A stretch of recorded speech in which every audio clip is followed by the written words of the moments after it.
Right.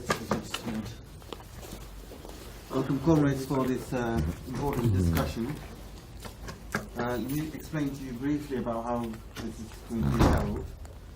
We take an introduction from Jawad Ahmed for about 30 to 40 minutes, and then we'll have some questions, time for contributions, and I would suggest that we take one or few questions and contribution together, and then Jawad will come back to the questions and also comment on the discussion, and then we'll finish. We'll have to finish it by 12. And you probably already heard, all of you, Jawad yesterday speaking and singing, and the important work that is taking place. We'll hear more. He's the founding member of the international IYWM, International Youth and Workers Movement, but also working very closely with the CWI section in Pakistan, Socialist Movement in Pakistan. And it's just to give you an idea about what Jawad is doing in Pakistan, is that he's very, very popular. Just to give you one example, locally when we're having discussion, we went into one Afghanistan food place and they recognized and wouldn't charge him. He's very popular in the area because of his singing abilities and what he did in the kind of music industry and so on. But he don't just stop there like many others, and he used that ability to bring changes into the poor population, the working class peasants in Pakistan. And not only that, but also in the universities, in the cities and everything. And IYWM is able to get in there. It's very difficult in Pakistani conditions. I'm sure Jawad will come up in his contributions. And then they organize very widely in the universities as well. So it's an extremely important work. And I'm enormously proud to introduce Jawad today to introduce this discussion. Thank you. Thank you, Sanan, and thank you very much. In fact, I would like to thank all the senior comrades here who especially come here to attend my intervention here. In Pakistan, I actually started my career as a musician. As you know, I did my degree in mechanical engineering from an engineering university there, and probably getting in touch with science and those scientific methods and that you apply in engineering probably just gave me some sort of insight into how things work. When you are actually in touch with scientific procedures, the processes, then you also can scientifically analyze the society itself. You would just like to do that. So I think that helped me also. But then my parents, they were professors of political science, and they were teaching in two of the biggest institutions there in Lahore, and there were so many people who were interacting with them all the time because there used to be politicians who were their students, and then they became politicians, and then they were bureaucrats, and there were so many people who really mattered in Pakistan and who used to come to our house, and we used to have discussions. And Tanveer Zaman is one of my father's students, and there are so many others all over this world. So that is how I actually came in contact with people from the left. I became actually an egalitarian first. So I just thought that this world should be built upon human equality, because I actually felt that all human beings had something, not only one.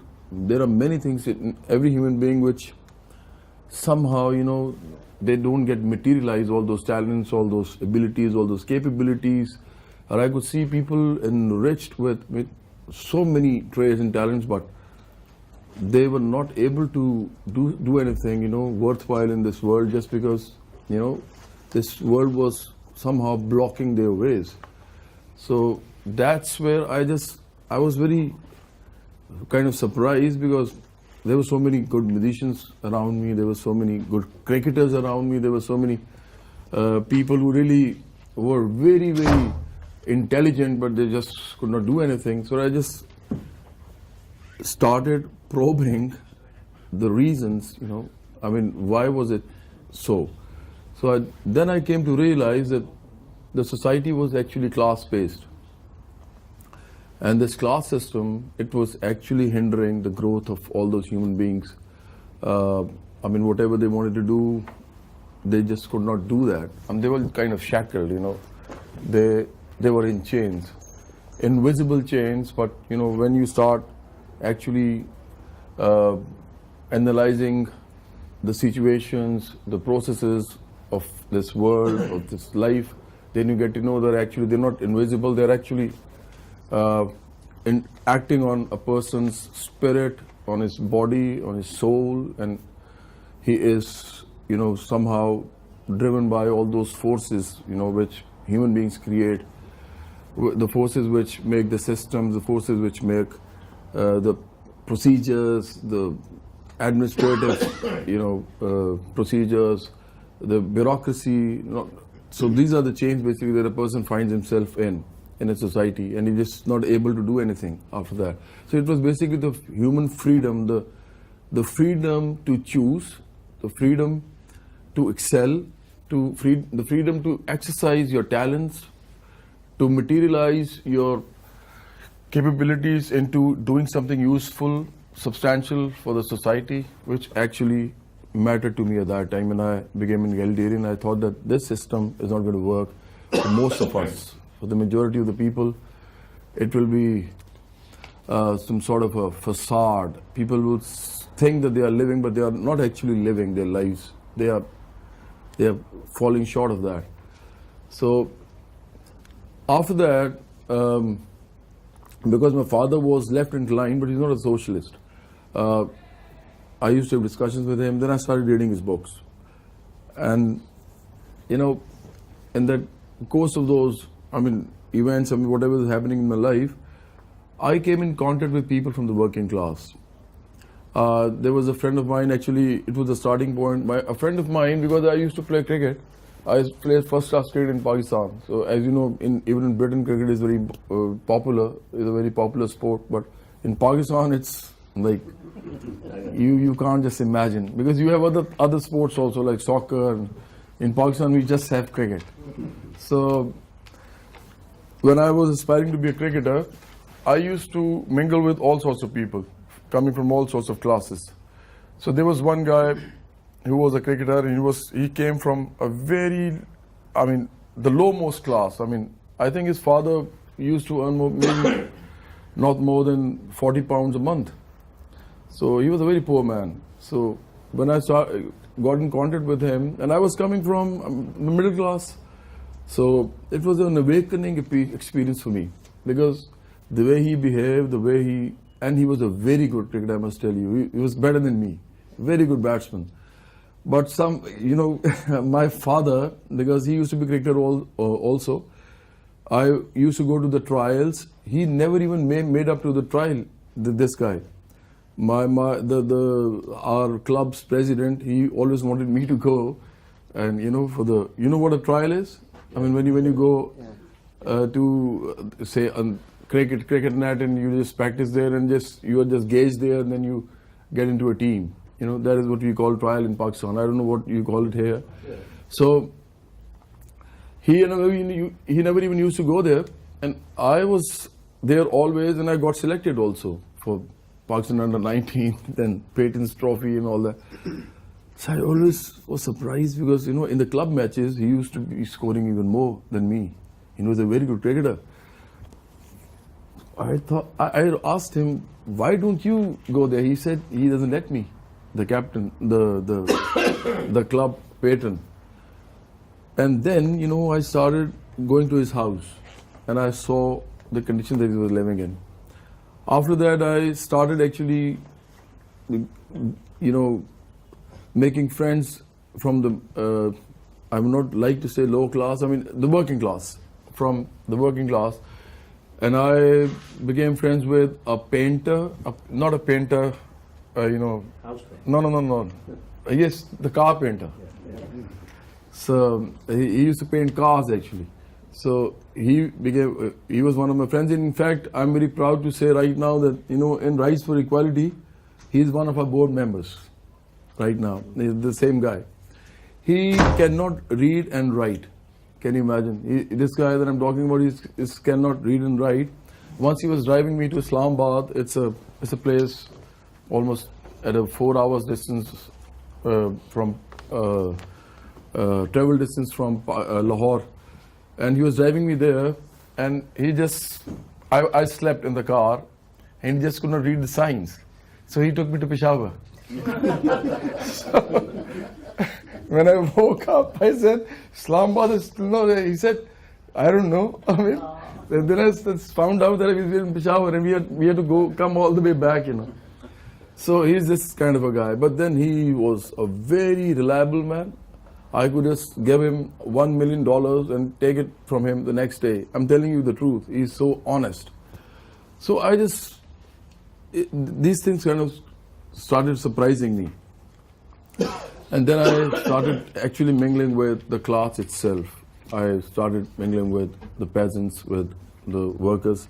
Then about that time, I had already almost completed my degree in mechanical engineering. I had to do it in 4 years. I did it in 6 years because I never used to take any examinations, and I just used to do all other things, extracurricular activities. But in those 6 years, actually it fared me very well in the end because I was exposed to so many things otherwise, So by that time, when I had already completed my degree, I actually made a very conscious decision then. This is what I really want to share with you.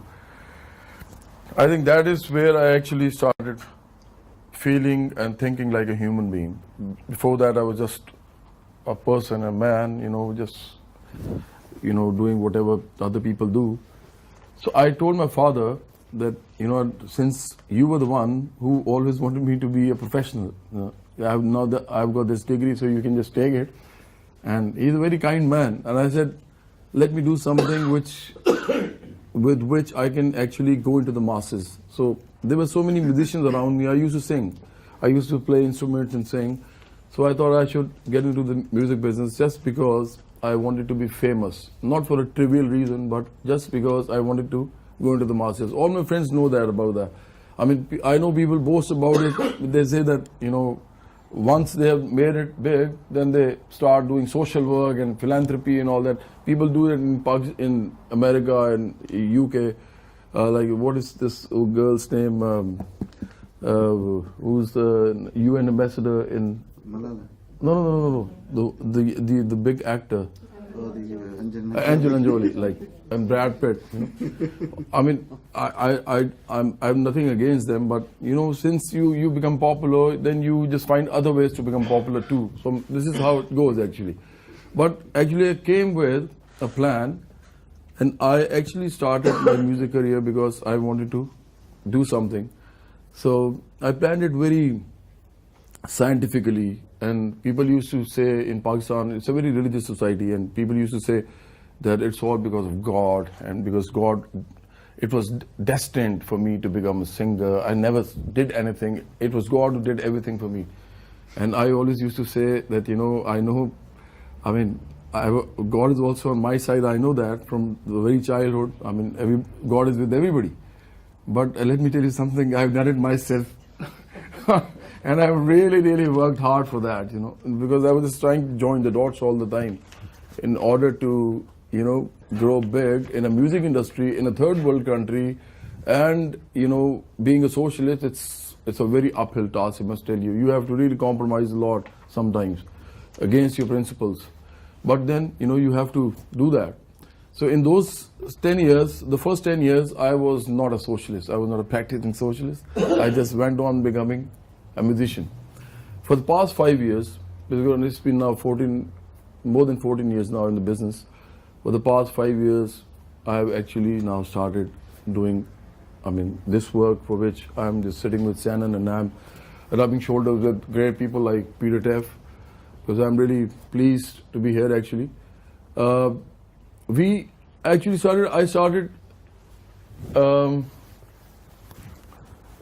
I started with an organization. I joined them, which they are still intact. I mean, it's a very good organization. They have a big, strong cadre. I think they must have at least 200 people who are very politically correct and politically advanced in their ideology.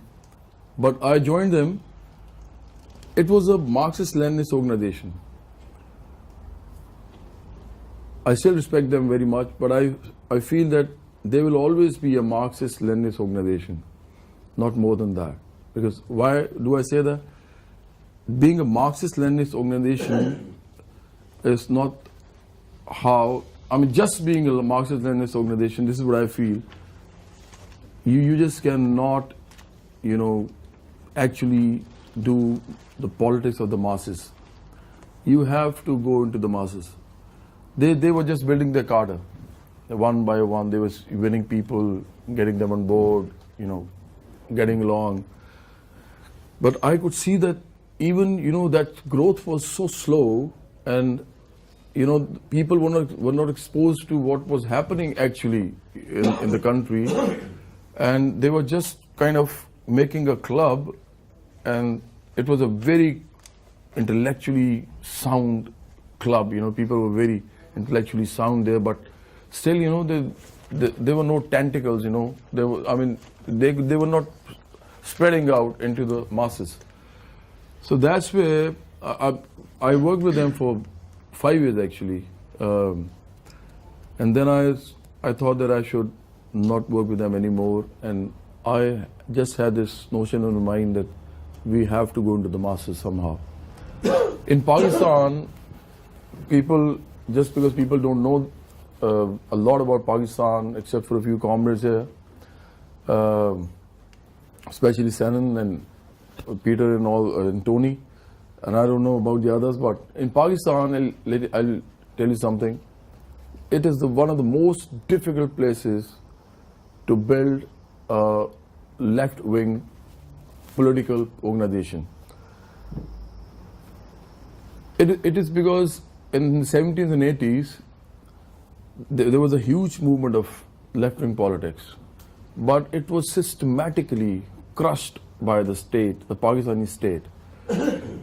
They actually killed people. They made them flee from the country. They just really victimized them, put them into jails.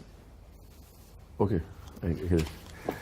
And many of the people who chose to be there, who chose to remain there, they were very silent. They are still silent, I'll tell you, about the left-wing politics and about the socialist ideology. And they became owners of NGOs, and then they started making money, and then they went into all sorts of things which you could not really, ever speculate about a socialist doing, but they were doing it. And then when I used to talk to them, they did not ever come to me as socialists, came up to me as socialists. They were kind of reformists, now they believe in reformism.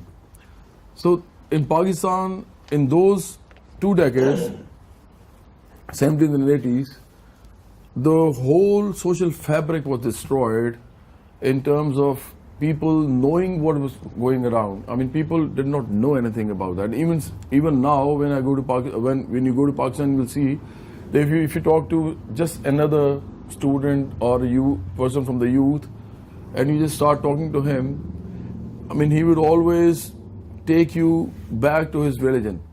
I mean, somehow just pull you towards these concepts of religion, and he will just start talking about how this world should be envisioned, how this world should be,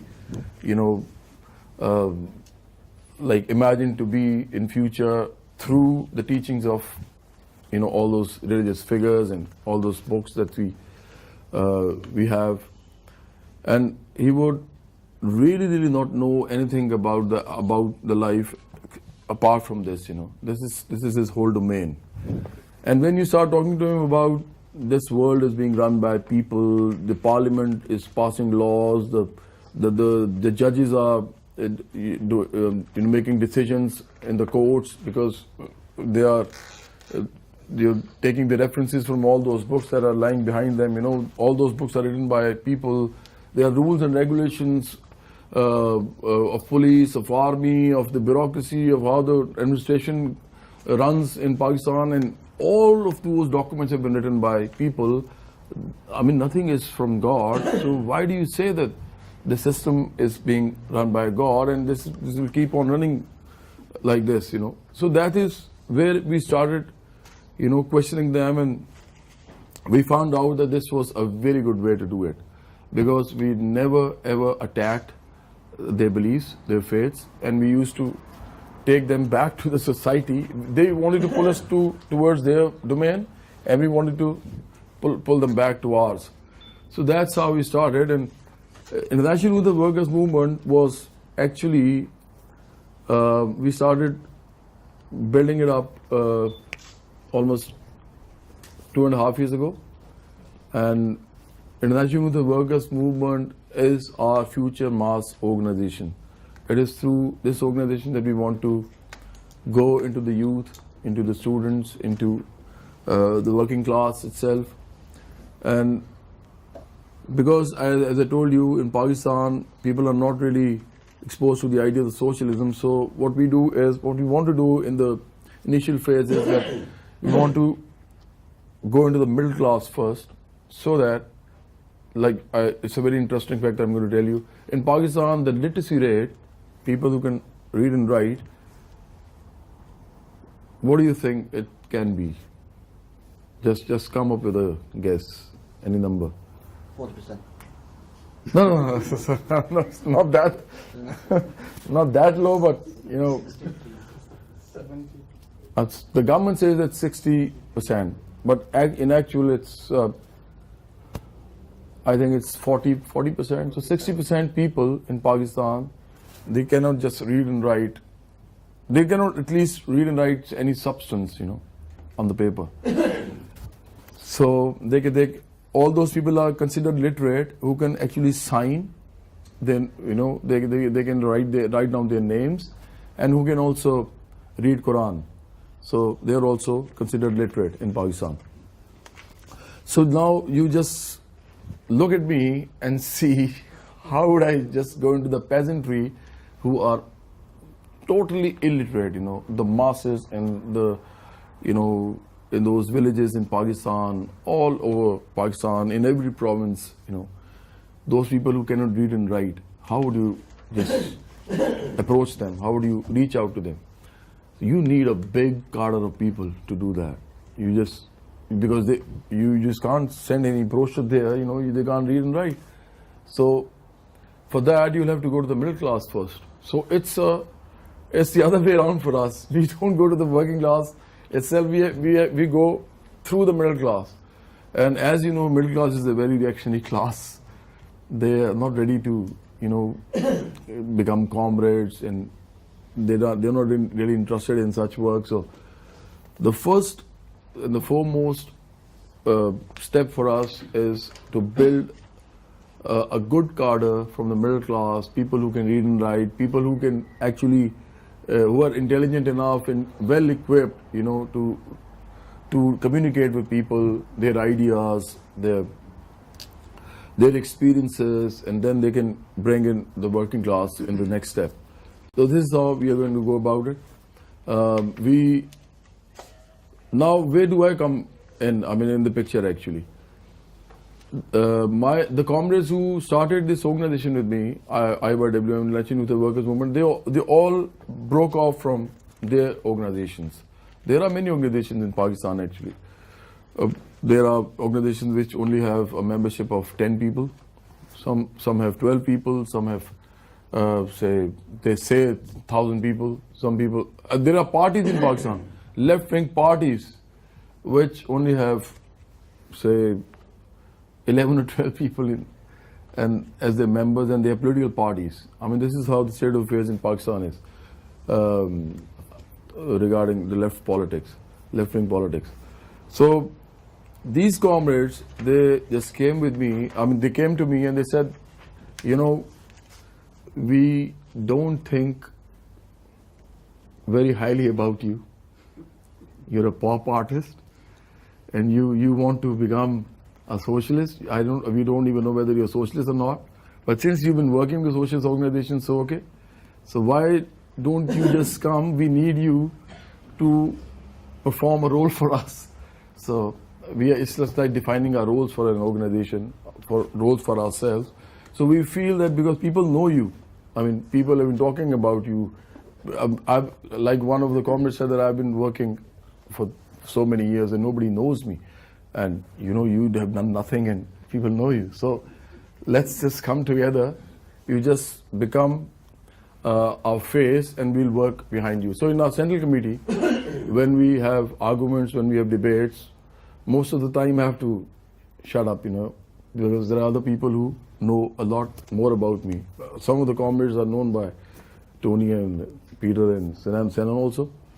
They've been really been there for many years now. They have been into trade union, they've been into working class movements, they've been into youth, the students, but on a very intellectual level.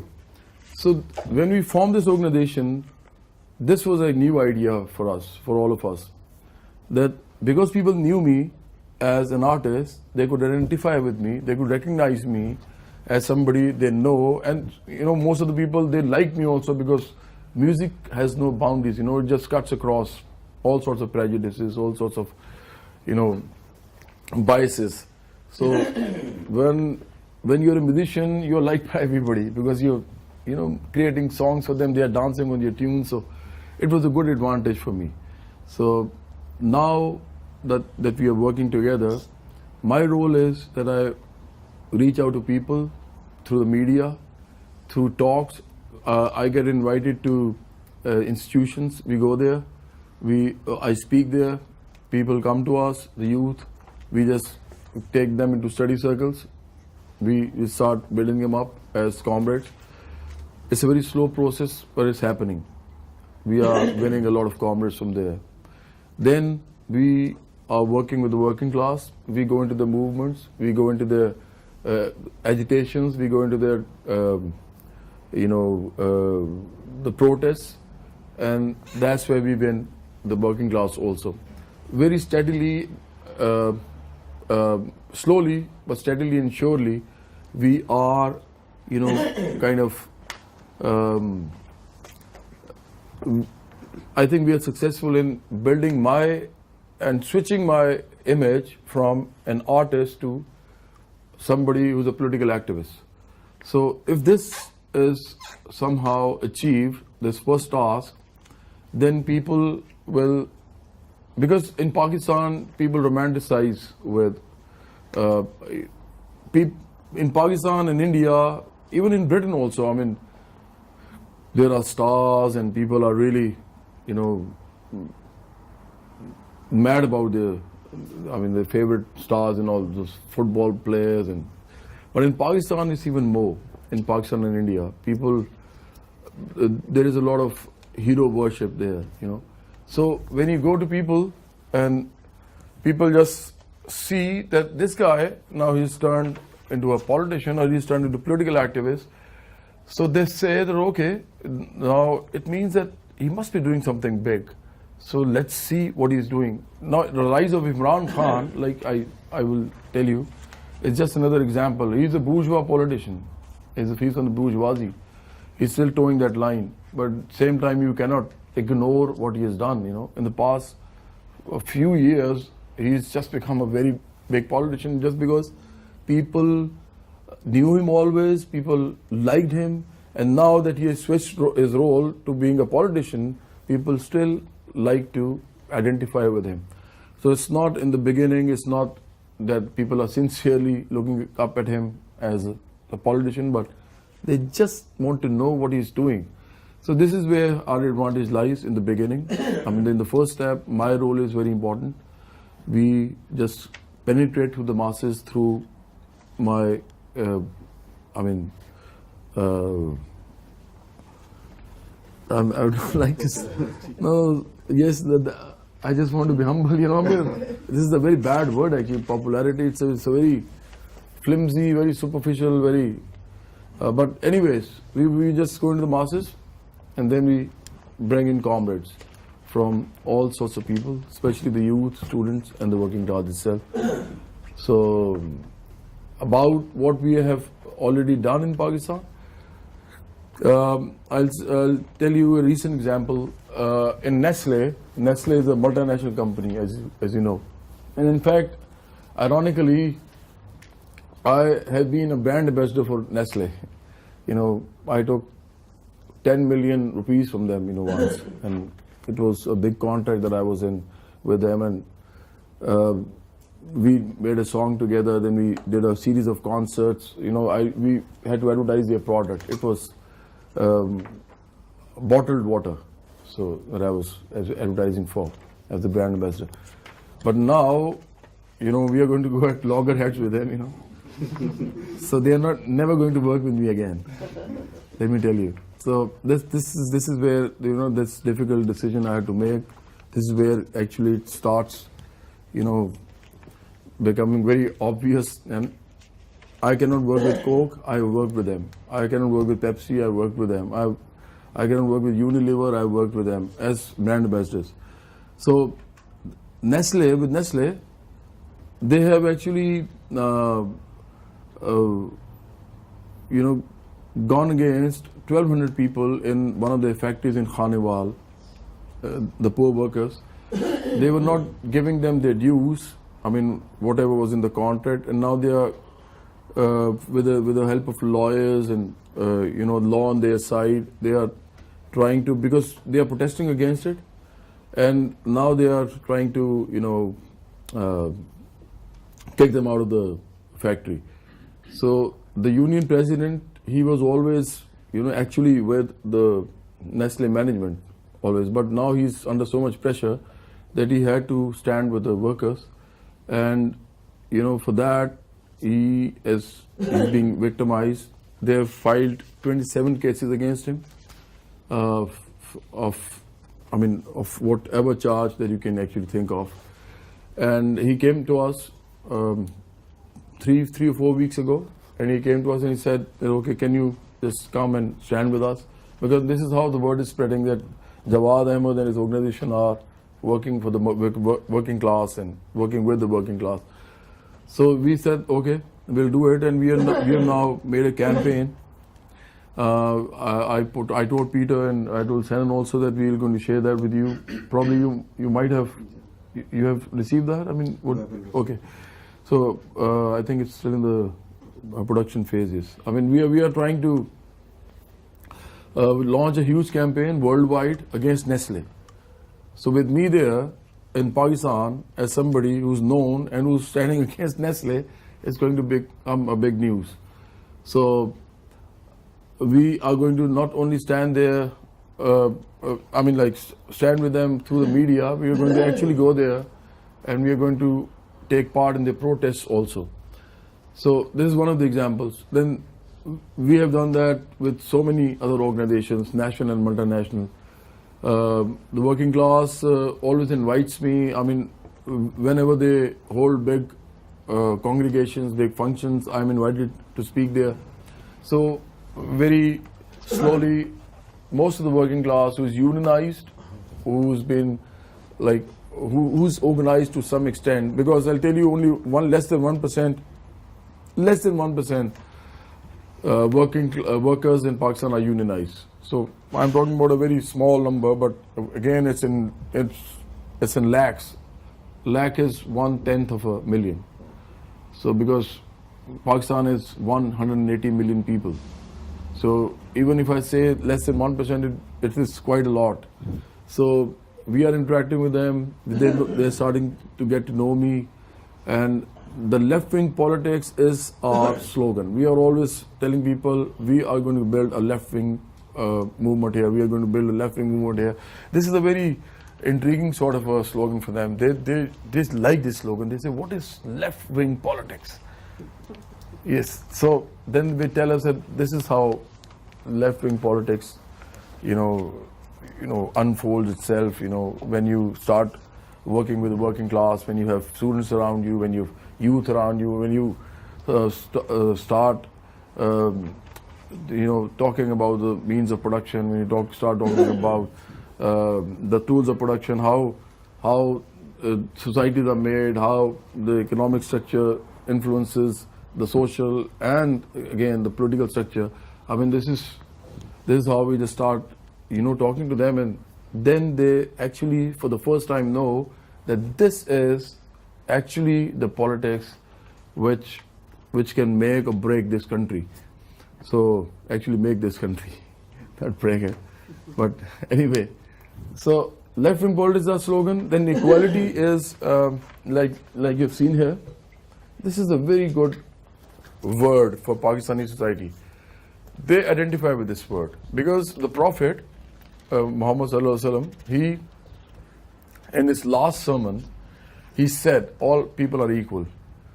So somehow inherently every Pakistani he feels that equality is there in Islam, and equality is something which we should really struggle for. So we have made this into our the primary slogan. I mean, we go everywhere with equality, and then we of course right below it somewhere we just come up with left-wing politics, and we also make use of but we don't use the word socialism. We still don't use the word socialism. I know now the world is connected, globally connected, and through the media, social media. So I know that now that I've taken part in this socialism 2015, a lot of people in Pakistan, when I go back, they'll ask me, so why socialism now? You were talking about equality. So what is the connection between these two?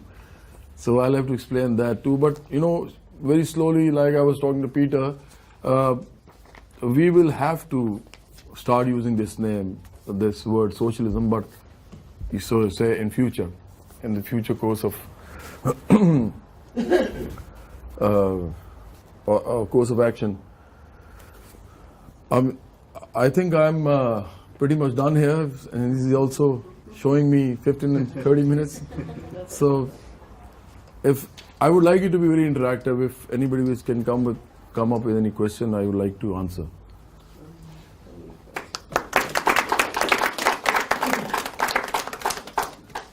Thanks a lot for that, Jawad. And it's comrades that have had a... So they were working with CWI. They were the Pakistan section, and they also had a word. They must have had a word with the comrades here, because they just cannot join any other organization under a discipline, because they were working under the discipline of CWI. But they came to us and they became our members. So right now the question is, I'll be very frank with you, the question is, how do we go from here? Whether they are going to continue working in IWM as a group from CWI, or they are going to join us completely and we are going to become a section of CWI. These are all those things which we we are looking at all the possibilities and options, but we are keeping our fingers crossed, and at the same time we believe that there is a way forward for us together. Yeah. I'm just curious. So in Britain we have a lot of celebrity faces who try and go into the political realm. It doesn't really work because a lot of the working class population don't think they can represent them, and they don't. He's done a tremendous work which he and his organisation is doing. I'd just like to make a couple of points listening to him last night and today from the discussions, because maybe for comrades in Britain it would sound a little bit strange, the idea you start from the middle class. It wouldn't necessarily need to be seen as how the workers' movement would develop here. But 8 years ago I had the privilege to go to Pakistan for the CWI. And I've done many international visits for the CWI, and really it was probably one of the most impressive visits I've ever met. The structure of that society, you have to touch it to really understand it. You can't read about it, or you can't read about it anywhere, but I mean particularly Pakistan. It is so complicated. We have a massive chasm between rich and poor everywhere. You go to Latin America, you'll find it. You don't find it anything like you do in Pakistan. There is just a chasm, a seething mass of the population which are living in such brutal conditions for the working class. And it's not just the working class, it's worse. You go into the countryside, I travel into interior Sindh, you see the peasantry, you see slavery, you're going back centuries in terms of the conditions and the sufferings of the people. Comrade raised about women. I mean, I had incredible meetings with some female comrades in the Sindh, and the questions wanted to make you weep. You know, was it possible in the West, can a woman decide to go out with her friends to meet a friend without getting the permission of the man? I mean, leave aside, you know, voting rights and economic rights. You were talking about rights to eat meat or something. For that, you're talking, such horrific exploitation. It's very difficult to grasp it. And then you have another layer within the middle class and the upper middle class, and there's quite a thirst for left-wing socialist ideas. They're very privileged. When you go to those societies, you drive through it, you meet people there. The majority of them, they don't know the other Pakistan. They never go out of it. You've got areas of Lahore, Goldberg, Defence, gated communities. You could be in Western Europe in terms of the conditions that exist there and more.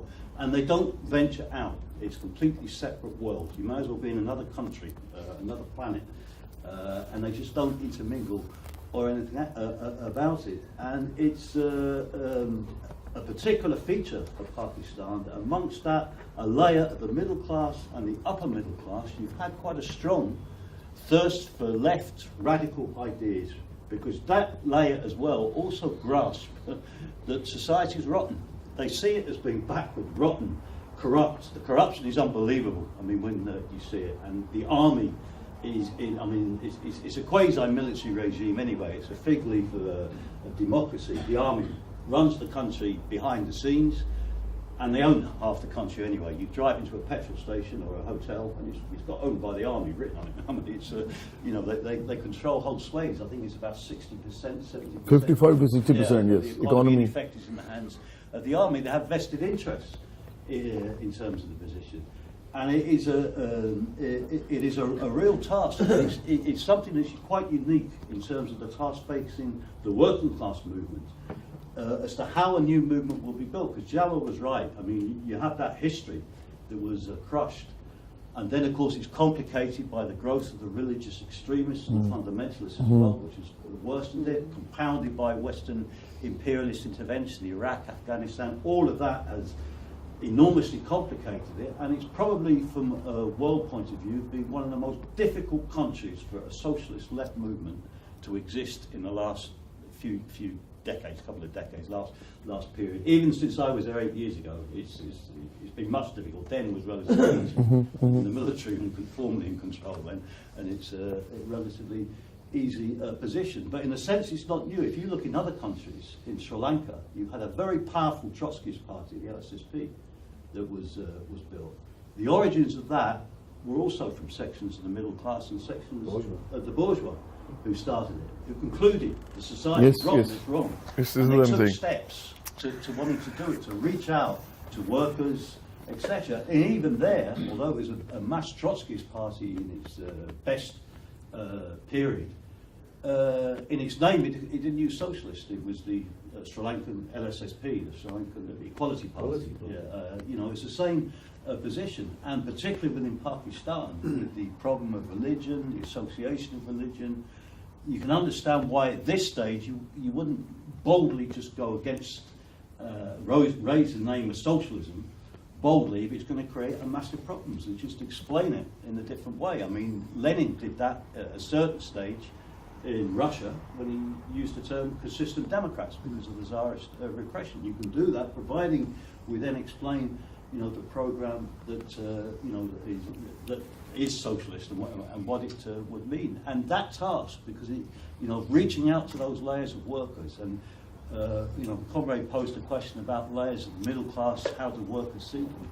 My experience when you went there is there is such a thirst for an explanation that if somebody coming from even the upper middle class is perceived to be honest, puts forward a case, they will get a hearing, because people want an explanation. They're desperate for, for that position. It's not always easy. I mean, of course, there must be many social problems of the different classes you'll get in the left-wing organisation, because there's such a gulf of where people come from, where they mix, where they can go physically for their own safety, and things like that are all such a problem. But I think what Jawad, in the discussions we've had, which the CWI views as one of the most important developments that we have internationally, together with the election victory in Seattle of Sharma and other developments as well. This is an incredible opportunity, but it's really a bit of a paradox, because it's an opportunity which has emerged, coming from Jawad, coming from other sections of middle class and upper middle class youth initially, who's now done, and it'd be very good, Jawad, if you explained a little bit more about what you've done with intervening with the peasant struggles, of the interventions you've made in the police station when some workers were arrested, and how that position has been used. It's been incredible pioneering work for the movement, but you have this very difficult objective position, a country which is disintegrating, and yet this opportunity is there, for the development of a potentially quite large youth and workers and peasants left-wing movement to develop. And one of the advantages is that the army in Pakistan is corrupt. It defends the interests of the rich ultimately, but there is a paradox in the position with what they've done, because they've been terrified. The religious fundamentalist groups that they got out of control, they've now had to take action against them. And it really, and they've had taken quite, at this stage, some relatively successful action against them. And it has opened up a bit of an opportunity, because it's pushed the extremist fundamentalists have been pushed back for a period. How long it lasts, we have to see. And it gives an important opportunity for a powerful movement, to develop. But it's basic work, and as Jawad rightly said, it's through this, if you can train then a good layer of cadres that can then reach out to a broader layer, then the potential could be very optimistic for the development of the rebuilding, really, of a real workers, youth and peasants socialist movement in Pakistan. And the CWI, sees this as a tremendously positive development. We have our comrades working in the same organisation together with Jawad. And that's a good arrangement. And we have to deepen the discussions, and hopefully we will merge the position where there is a formal coming together. But I mean, even if there are differences that exist, that doesn't preclude us collaborating with comrades in the new organisation that's there, the broad organisation of working together, because it's such an enormous step forward. There is the emergence of the left socialist broader organisation in Pakistan to offer an alternative, because it is such barbarism that we are talking about. It is capitalism and feudalism and slavery is what we're talking about, and it's the inability of the ruling class there to resolve any of it. I mean, it's a paradox. Probably without the existence of the army, Pakistan would have probably broken up into or disintegrated. Now it's the one force, it's the one bit of the state, the one bit of the whole of society really that functions with a degree of efficiency and functions, and it's really, held it together. Really, is what they've done on a capitalist basis up until this stage. But there's an enormously positive development. It would be very good, Jawad, as well, in terms of giving an idea. If comrades want to look at the work of Jawad's organisation, you can go onto their website, and there's some tremendous videos and reports. A lot of it in Urdu, you won't probably understand it, but you'll get a very good idea of what they're doing with the youth. It seems a lot of emphasis on the theatre group, the equality theatre group, which is presumably used as a means of propagating left or radical ideas, involving a layer of students. And that would be good, Jawad, maybe if you could just explain a bit more about that. But it's a big opportunity for the workers, not just of Pakistan. Through this, it could give possibly an example to others in India, assist with the struggle for rebuilding the movement in Sri Lanka, as well, but is a crucial development for the workers' movement internationally. So great contribution. Thank you very much. 3 comrades indicated, and I will take all the contribution, and to give enough time for Jawad to come back, please do keep it brief. Bharati. My question is more on the Tamil Solidarity question. So I'm Tamil Solidarity. I work in the Northwest in Tamil Solidarity. You're from Sri Lanka? Yes. Right, okay. So one of the things that in the Northwest we have a very varied population of Pakistanis, people from Pakistani origin. So in Manchester we have a large Muslim Pakistani origin, but in Liverpool we have a minority, but we have a Christian Pakistani origin. So recently when there's been a lot of caste questions in Pakistan, and there's been a lot of Christian yes, minorities, yes. So we've had protests, and we've Tamil Solidarity have worked alongside groups in Liverpool, and a lot of the people who were leading the protests were exiled members of the Pakistani and the socialist movement who were exiled from the socialist movement in Pakistan during the 1970s. It was quite interesting just to learn more about what the socialist movement in Pakistan at the time, or more of the uprising in Pakistan was then. So I have 3 main questions for you. One is in terms of the caste question in Pakistan. How does the IYWM, like how do you tackle it?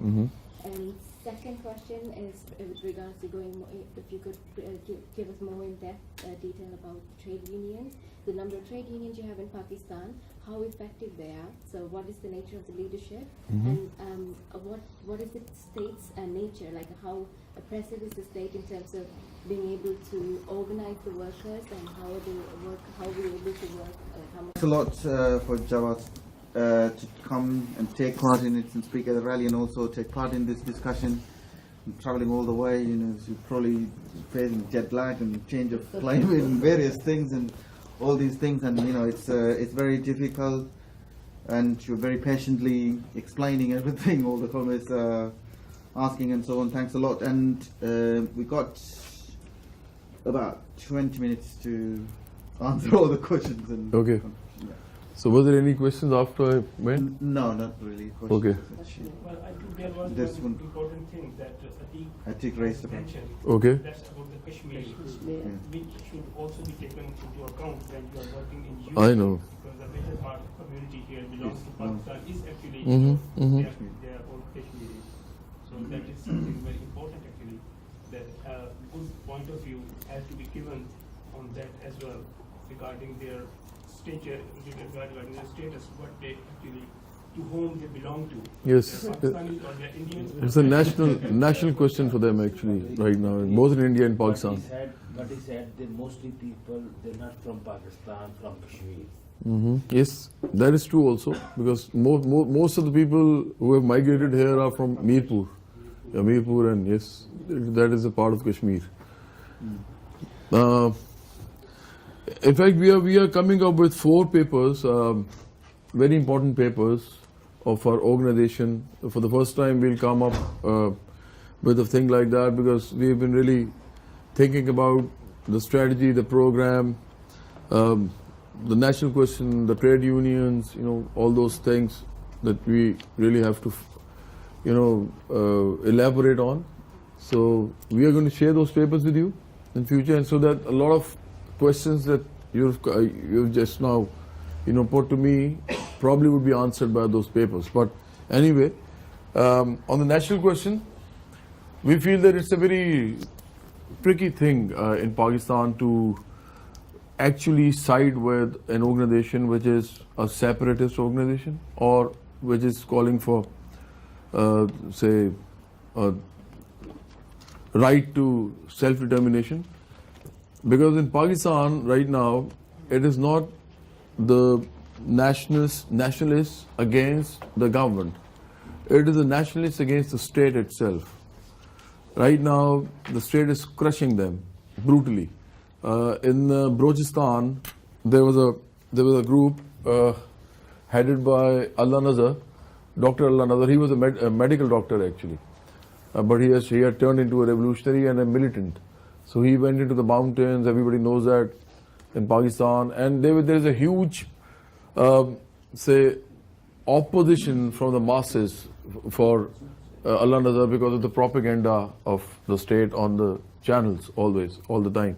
So he has been recently been killed by the state, by the establishment, and from then onwards, actually it's not that it hasn't died down already altogether, but it's slowing down a little, the militancy in Balochistan. So if a person like me, again, I come with some merits and some demerits also, being in this organization. Because when you put my name, my picture here in Pakistan, that makes me, the perpetrator and the catalyst at the same time. But simultaneously, I might become a target for anybody, I'm the only one, who's representing the organization, and if they just, I'm not saying that they're going to do it in future or we are going to become such a formidable force that they'll have to, but if they kill me, then they have killed this organization in the first phase, So when we actually, with me there, when we actually say on the media, on the popular media, they're okay, we are standing with the Baloch struggle. People who are actually, fighting with the military there. So of course we become the targets for the military also. So national question in Pakistan right now, in this phase, it is not something to be addressed, outrightly, very directly, very radically. You have to be very subtle about it. But about the Kashmiri struggle, I think the state of Pakistan again is not very opposed to it, and we can go to Kashmir again and again. In fact, I went to Rawalakot a few years ago, and I addressed the youth there. So yes, we are definitely going to build connections with and trying to engage Kashmiris both from Pakistan and in Britain, and trying to connect them also.